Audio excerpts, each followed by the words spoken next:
రాష్ట్ర ప్రీతం ముఖ్యమంత్రి చంద్రబాబు నాయుడు గారిని ఎన్నుకోవటం ఈ రాష్ట్రానికి గర్వకారణం అని చెప్పేసి మనం చేస్తాను. నేను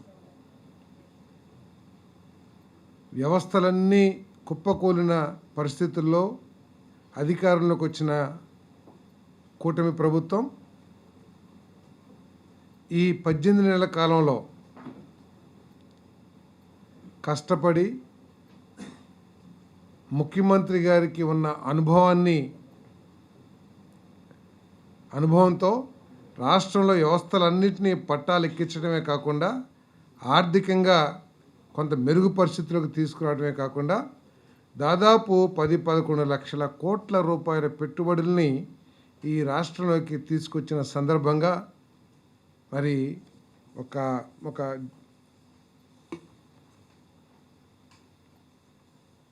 కమిటీ, దాంట్లో ప్రముఖ పారిశ్రామికవేత్తలు వారందరూ కూడా ఉన్నారు. వారందరూ కలిసి ఈ అవార్డు ఇవ్వటం జరిగిందని చెప్పేసి మనం చేస్తాను.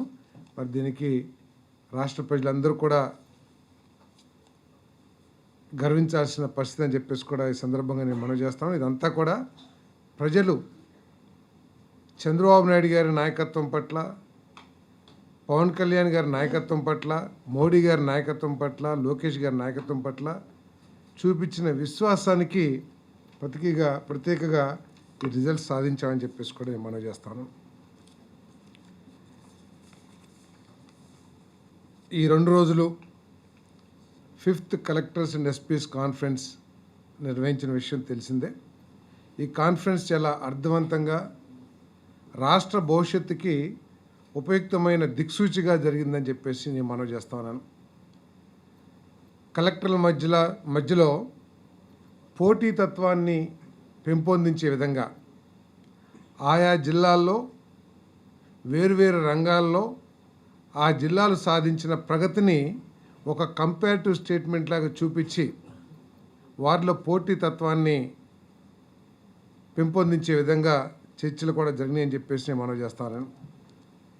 మరి ఈ సమావేశంలో కలెక్టర్లు దైనందిన పరిపాలనలో, రోజువారీ పరిపాలనలో ఎదుర్కొంటున్న అనేక సమస్యలకి పరిష్కార మార్గాలు కూడా సూచించడం జరిగిందని చెప్పేసి మనవి చేస్తా ఉన్నాను. మరి వాటి ద్వారా పరిపాలన పరిగెత్తించడానికి, అదేవిధంగా ప్రజల సమస్యని పరిష్కరించడానికి మార్గాలు సుగమమైనవి అని చెప్పేసి కూడా నేను ఈ సందర్భంగా తెలియజేస్తా ఉన్నాను. ఈ సమావేశంలో ముఖ్యంగా 10 సూత్రాలు ఏదైతే ఉన్నాయో, ముఖ్యమంత్రి గారు నిర్దేశించిన 10 సూత్రాలు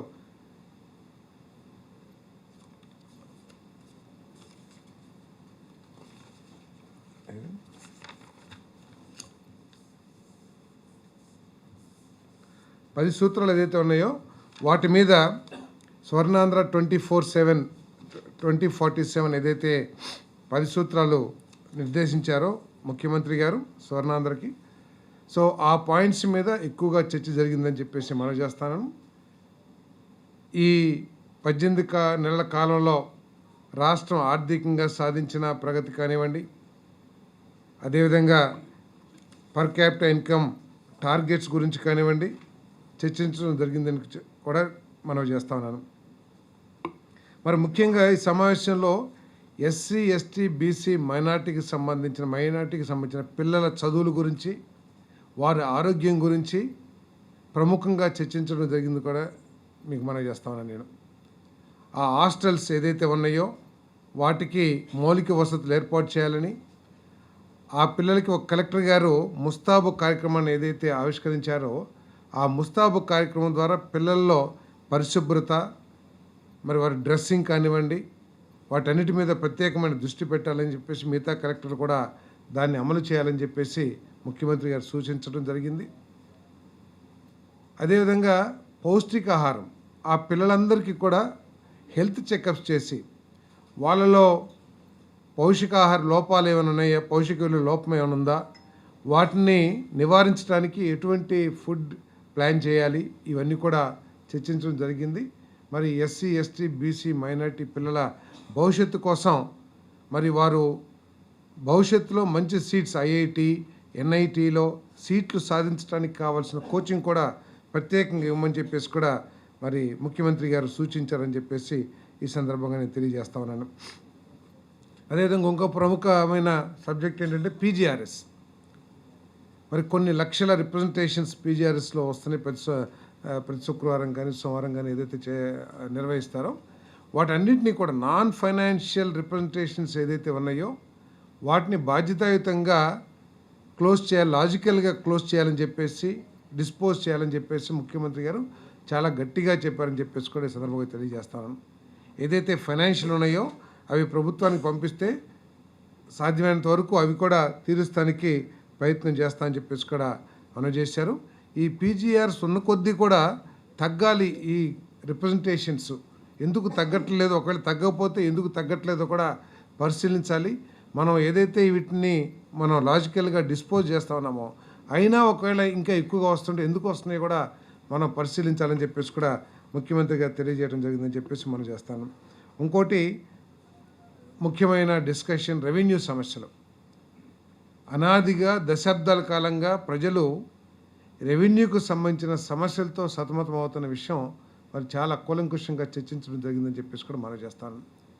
ఇది ఒక నిర్దిష్టమైన కాల పరిమితి పెట్టుకొని ఆ నిర్దిష్ట కాలంలో మరి పూర్తిగా వీటిని డిస్పోజ్ చేయాలి సాధ్యమైనంత వరకు అని చెప్పేసి ముఖ్యమంత్రి గారు చాలా గట్టిగా చెప్పడం కూడా జరిగిందని చెప్పేసి మనం చేస్తాను. రీసర్వేకి సంబంధించి కానివ్వండి, 22A సంబంధించి కానివ్వండి, లేకపోతే పాస్బుక్స్ ఇష్యూ గురించి కానివ్వండి, వీటన్నిటి గురించి కూడా ఇమీడియట్గా రిడ్రెస్ చేయాలని చెప్పేసి కూడా స్పష్టంగా చెప్పడం జరిగిందని చెప్పేసి కూడా తెలియజేస్తాను. మరి 22A ఏదైతే ఉన్నాయో అవి గత ప్రభుత్వంలో వారు దక్కించుకోవాలో వారు కొనుక్కోవాలనో లేకపోతే దాన్ని వారికి కావాల్సిన భూములు వారికి దక్కకపోతే, వారు కన్నేసిన భూములు వారికి దక్కకపోతే అనేక కారణాలతో 22Aలో నిర్దాక్షిణ్యంగా 22A రిజిస్టర్లో ఎక్కించడం మూలంగా ప్రజలు తీవ్ర ఇబ్బందులు ఎదుర్కొంటున్న విషయం కూడా ప్రభుత్వం దృష్టికి వచ్చింది. వాటన్నిటినీ కూడా వెంటనే డిస్పోజ్ చేయాలని చెప్పేసి, అదేవిధంగా ఈ దశాబ్దాల కాలంగా ఉన్న సమస్యల్ని పరిష్కరించడంలో లేనిపోని అడ్డంకులు సృష్టించే విధంగా వాటిని పరిష్కరించకూడదనే భావంతో కాకుండా మానవత్వంతో సహజ న్యాయ సూత్రాలకి అనుగుణంగా మీరు కొంచెం ప్రోయాక్టివ్గా చేయాలి అని చెప్పేసి కూడా మరి సూచించడం జరిగిందని చెప్పేసి మనం చేస్తున్నాం. ఉదాహరణకి ఎప్పుడు 1922, 23 డాక్యుమెంట్స్ పట్టుకురండి, లేకపోతే మీ తాతగారు డేట్ ఆఫ్ బర్త్ పట్టండి, అటువంటి విషయాల మీద కాకుండా కొంచెం అవైలబుల్ డాక్యుమెంట్స్ని న్యాయబద్ధంగా ధర్మబద్ధంగా వెంటనే డిస్పోజ్ చేయాలని చెప్పేసి కూడా చెప్పడం జరిగిందని చెప్పేసి మనం చేస్తాను. ఇది నిజంగా ప్రజలకి చాలా మేలు చేస్తామని చెప్పేసి కూడా తెలియజేస్తాను. రీసర్వే విషయంలో కూడా మరి తప్పు జరుగుంటే వెంటనే సరిదిద్దమని చెప్పేసి కూడా వారికి చెప్పడం జరిగిందని చెప్పేసి మనం చేస్తాం. అదేవిధంగా హౌసింగ్లో పొజిషన్ సర్టిఫికేట్స్ ప్రభుత్వ భూముల్లో ఏదైతే ఉంటున్నారో వారికి వెంటనే ఎటువంటి ఇబ్బందులు లేకుండా పొజిషన్ సర్టిఫికేట్స్ కూడా ఇవ్వమని చెప్పేసి 20-30 ఏళ్ళుగా ప్రభుత్వ భూముల్లో నివాసం ఉంటూ కరెంటు బిల్లులు, హౌస్ ట్యాక్స్లు కడుతున్నా కూడా వారికి పొజిషన్ సర్టిఫికేట్స్ ఇవ్వట్లేదు. వారికి వెంటనే పొజిషన్ సర్టిఫికేట్స్ ఇవ్వమని కూడా మరి ముఖ్యమంత్రి గారు సూచించారని చెప్పేసి నేను తెలియజేస్తాను. అదేవిధంగా కొందరు ప్రొఫెషనల్స్ కావాలని భూ వివాదాలు రెచ్చగొట్టి 2 గ్రామాల మధ్య 2 వర్గాల మధ్య తగాదాలు సృష్టించే విధంగా ఎవరైతే ప్రయత్నం చేస్తున్నారో వారిని ఎట్టి పరిస్థితుల్లో కూడా మరి వారి మీద అవసరమైతే పీడీ యాక్ట్ పెట్టైనా సరే వారి మీద కఠినంగా చర్యలు తీసుకోవాలని చెప్పేసి కూడా మరి ముఖ్యమంత్రి గారు సూచించారని చెప్పేసి ఈ సందర్భంగా నేను తెలియజేస్తా ఉన్నాను. అదేవిధంగా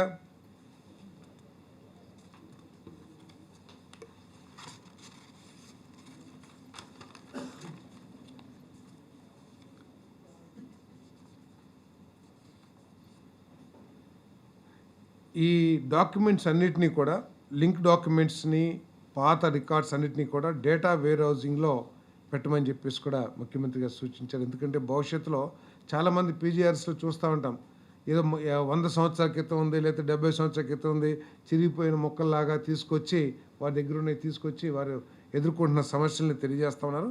సో అటువంటి డాక్యుమెంట్స్ అన్నిటినీ కూడా డేటా వేర్ హౌసింగ్లో పెట్టి భద్రపరచమని చెప్పేసి కూడా ముఖ్యమంత్రి గారు సూచించారని చెప్పేసి నేను ఈ సందర్భంగా తెలియజేస్తా ఉన్నాను. మరి అదేవిధంగా ఫారెస్ట్కి సంబంధించి కోతుల బెడద చాలా తీవ్రంగా అయిందని చెప్పేసి కలెక్టర్లు చాలామంది తెలియజేయడం జరిగింది. అదేవిధంగా ఏనుగులు, డాగ్స్ ఏదైతే ఉన్న సమస్యలు ఉన్నాయో దాన్ని కోర్టు ఏదైతే ఉత్తర్వులు ఇచ్చిందో దానికి అనుగుణంగా వెంటనే పరిష్కరించాలని చెప్పేసి కూడా సూచించి, మరి మున్సిపల్ అడ్మినిస్ట్రేషను, రూరల్ డెవలప్మెంటు, అదేవిధంగా ఫారెస్ట్ వీళ్ళు ముగ్గురు కూడా కలిసి మరి తగు చర్యలు తీసుకోవాలని చెప్పేసి కూడా చెప్పడం జరిగిందని చెప్పేసి నేను మనవి చేస్తాను. అదేవిధంగా ఇన్వెస్ట్మెంట్స్కి సంబంధించి ఏదైతే దాదాపు ఎనర్జీలో కానివ్వండి, మ్యానుఫ్యాక్చరింగ్లో కానివ్వండి, ఎలక్ట్రానిక్స్లో కానివ్వండి మీరందరూ కూడా చూస్తూ ఉన్నారు. మరి మన పార్ట్నర్షిప్ సమ్మిట్లో దాదాపు 13.5 లక్షల కోట్లకు సంబంధించిన ఎంఓయూస్ కుదిరినాయి. ఆల్రెడీ 8.5 లక్షల కోట్ల రూపాయలు గ్రౌండింగ్ అయిపోయినాయి. వీరికి సంబంధించి భూ కేటాయింపుల్లో కానివ్వండి, లేదా ప్రభుత్వ పరంగా ఇవ్వాల్సిన అనుమతుల్లో కానివ్వండి, ఎటువంటి సమస్య లేకోకుండా కలెక్టర్స్ మానిటర్ చేస్తూ ఎవ్రీ మంత్ ప్రతి జిల్లాలో కూడా ఎటువంటి ఎంఓయూ జరిగింది, ఏ సంస్థతో ఎంఓయూ జరిగింది, ఎటువంటి ఇన్వెస్ట్మెంట్ అంటే ఎనర్జీనా, మ్యానుఫ్యాక్చరింగ్, ఎలక్ట్రానిక్సా ఏదైతే ఇచ్చారో వాటిని ప్రతి నెల కూడా రివ్యూ చేస్తూ అవి త్వరితగతిన వారికి సమస్యను పరిష్కరించి వెంటనే అవన్నీ కూడా గ్రౌండ్ అయ్యే విధంగా చర్యలు తీసుకోమని చెప్పేసి కూడా చెప్పడం జరిగిందని చెప్పేసి నేను మనవి చేస్తాను. అదేవిధంగా ఇది మన అగ్రికల్చర్కి సంబంధించి వారు ఎటువంటి పంటలు వేయాలి, ఎటువంటి మరి ఇన్స్ట్రుమెంట్స్ వాడి, మెకనైజేషన్ వాడి మరి వారి ఖర్చు తగ్గించే విధంగా ఏ విధంగా చేయాలి, వీటి మీద కూడా చర్చ జరిగిందని చెప్పేసి మనవి చేస్తాను. వారికి ఏదైతే మన ధాన్యం కొనుగోలు ఉన్నాయో అవన్నీ కూడా త్వరితగతిన చేయమని చెప్పేసి కూడా సూచించడం జరిగిందని చెప్పేసి కూడా నేను ఈ సందర్భంగా నేను తెలియజేస్తాను. మరి లా అండ్ ఆర్డర్కి సంబంధించి కూడా మరి చర్చ జరిగింది. మరి దాంట్లో దాదాపు 5.5% నేరాల రేటు తగ్గిందని చెప్పేసి కూడా మరి ఫిగర్స్ అన్నీ కూడా తెలియజేస్తూ ఉన్నాయి. కానీ జిల్లాల మధ్య వ్యత్యాసం కొంత ఎక్కువగా ఉంటాం. అంటే కొన్ని జిల్లాల్లో ఉదాహరణకి శ్రీకాకుళం అటు చాలా ఎక్కువగా ఉంటాం, వేరే జిల్లాలో చాలా తక్కువగా ఉంటాం. గంజాయికి సంబంధించి ఎందుకున్నాయి, ఎటువంటి చర్యలు తీసుకుంటున్నారు, వాటన్నిటి మీద కూడా ముఖ్యమంత్రి గారు డిస్కస్ చేయడం జరిగిందని చెప్పేసి కూడా నేను మనవి చేస్తాను. అదేవిధంగా ఎస్సీ ఎస్టీల మీద కూడా దాదాపు 2.2% నేరాలు, దౌర్జన్యాలు కూడా తగ్గినాయి అని చెప్పేసి మరి ఈ సమావేశంలో తెలియజేయడం జరిగింది. 16 జిల్లాల్లో నేరాలు బాగా తగ్గినాయి. మిగతా జిల్లాల్లో వేర్వేరు కారణాల మూలంగా క్రైమ్ ట్రెండ్ పెరుగుతుందని డీజీపీ గారు వివరించడం జరిగింది. ఉదాహరణకి మన శ్రీకాకుళం ఉంది, అక్కడి నుంచి ట్రైన్స్లో కానివ్వండి, పక్కన ఒరిస్సా నుంచి ట్రైన్స్లో కానివ్వండి, లారీలో కానివ్వండి ఇవి కొంత రావడం, అక్కడ ఎక్కువగా కేసులు, ఎందుకంటే ఎన్ఫోర్స్మెంట్ ఎక్కువగా కఠినంగా పెడుతున్నారు కాబట్టి ఆ కేసులు బయటపడినాయి అని చెప్పేసి కూడా మరి ఎస్పీలు తెలియజేయడం జరిగింది. ఏదేమైనా కూడా క్రైమ్ రేట్ని తగ్గించాలని చెప్పేసి ముఖ్యమంత్రి గారు చాలా ఫర్మ్గా ఎస్పీలకి సూచించడం జరిగింది. ఎటువంటి అరాచక శక్తులు కానివ్వండి, లేదా ఉద్దేశపూర్వకంగా సమస్యలు సృష్టించే వాళ్ళని కానివ్వండి, లేదా సోషల్ మీడియాలో క్యారెక్టర్ అసాసినేషన్ చేసే వాళ్ళని కానివ్వండి, ఎట్టి పరిస్థితులు ఉపేక్షించవద్దని చెప్పేసి కూడా ముఖ్యమంత్రి గారు చాలా స్పష్టంగా చెప్పడం జరిగిందని చెప్పేసి మనవి చేస్తాను. మరి ఇందాకే పీపీపీ గురించి కూడా ముఖ్యమంత్రి గారు ప్రస్తావించడం జరిగింది. పీపీపీ అంటే ప్రైవేటు వ్యక్తులకి అప్పజెప్పేయటం కాదు, లేకపోతే ప్రభుత్వ ఆస్తుల్ని అమ్మేయటం కాదు, రాష్ట్ర అభివృద్ధి కోసం, వైద్య రంగం అభివృద్ధి కోసం మరి ఈ పీపీపీ మోడల్ తీసుకున్నారని చెప్పేసి ముఖ్యమంత్రి గారు చెప్పడం జరిగింది. మరి పార్లమెంట్ స్టాండింగ్ కమిటీ కూడా అంగీకరించిన విషయం. దీన్ని పక్కదారి పట్టించడానికి వైఎస్ఆర్ కాంగ్రెస్ పార్టీ ఉద్దేశపూర్వకంగా ఉద్రిక్తలు రెచ్చగొడటానికి ప్రయత్నం చేస్తుంది. పీపీపీ అంటే అర్థం తెలియని వైఎస్ఆర్ కాంగ్రెస్ పార్టీ ఈ కూటమి ప్రభుత్వం ఏదో ఈ మెడికల్ కాలేజెస్ని అమ్మేసింది అనే అభిప్రాయాన్ని కలిగించడానికి ప్రయత్నం చేయడం చాలా శోచనీయం. వాళ్ళ దిగజారుడితనం తప్పితే ఇంకోటి కాదని చెప్పేసి మనం చేస్తారు. పీపీపీ అంటే ఇది కేవలం ఆంధ్రప్రదేశ్లోనే కాదు, దేశంలో దాదాపు 70% స్టేట్స్లో పీపీపీ మీద అనేక మెడికల్ కాలేజీలు, మెడికల్ హాస్పిటల్స్ పనిచేస్తూ ఉన్నాయి. ఆఖరికి కర్ణాటకలో తీసుకోండి, లేదా గుజరాత్లో తీసుకోండి, అనేక రాష్ట్రాల్లో చేస్తూ ఉన్నాయి. ఆఖరికి వైఎస్ఆర్ కాంగ్రెస్ పార్టీ ప్రభుత్వ హయాంలో కూడా విజయవాడ గవర్నమెంట్ హాస్పిటల్ని జగన్మోహన్ రెడ్డి గారి ప్రభుత్వం వచ్చిన తర్వాతే పీపీపీకి ఇచ్చారు, కార్డియాక్ డివిజన్ అంతా కూడా. మరి వారు ఉన్నప్పుడు కూడా చాలా డిపార్ట్మెంట్స్ పీపీపీలో పనిచేసినాయి. సో ఇక్కడ వారికి ఏమైనా అనుమానం ఉంటే మేము చర్చకు కూడా సిద్ధంగా ఉన్నామని చెప్పేసి మనం చేస్తా ఉన్నాను నేను. మరి అంతేగాని ఈమె నిన్ననే చూసాం, ఇందాక ఎవరో చెప్తా ఉన్నారు వచ్చినాక అరెస్ట్ చేస్తాము 2 నెలల్లో అని చెప్పేసి.